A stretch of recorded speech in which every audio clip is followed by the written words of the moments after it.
Hi, I'm Hilary from Jiggery Pokery Embroidery Kits. I'm going to show you how to do satin stitch on the circular blobs on this middle circle in my stitch sampler design. And with satin stitch, what you're trying to do is produce a shape that's a solid colour and it's got a lovely smooth feeling. And to do that, you need to make sure your stitches are lying flat and evenly spaced and all going in the same direction. It's important that they're going in the same direction because you can see on this shape the stitches are going top to bottom. And if you suddenly decide on the next shape, unless you deliberately want that effect, to go from left to right, it's going to look odd or unbalanced, especially if you've got a few diagonals in. And the best tip that I can give you for doing that is to put a line down the middle of your shape to make sure that you're going in the same direction, the same as your previous stitches. So I've done just a single stitch going down the middle of that circle, and now I'm stitching going to the right of it, as close as you can get to that first one. You can see I'm being a bit fussy about where my needle comes out, but I want to get it really close because you don't want to have any gaps between the thread in your satin stitch. You don't want to see any of the fabric showing through. So there you go, you've got both stitches going really close to the previous one.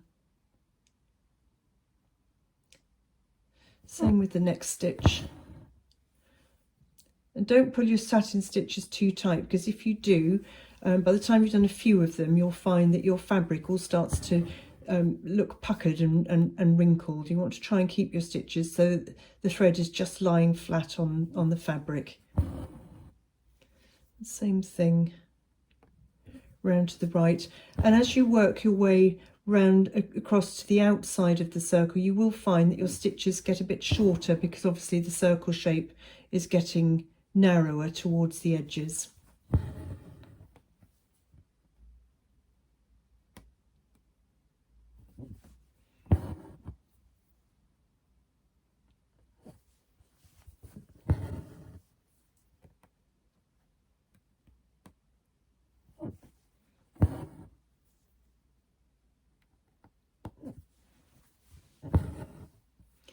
See what I mean? By the time you get into the outer edges of the circle, your stitches will be quite a bit shorter than they were in the middle. You don't need to outline these shapes. You're not aiming for a particularly smooth or regular finish.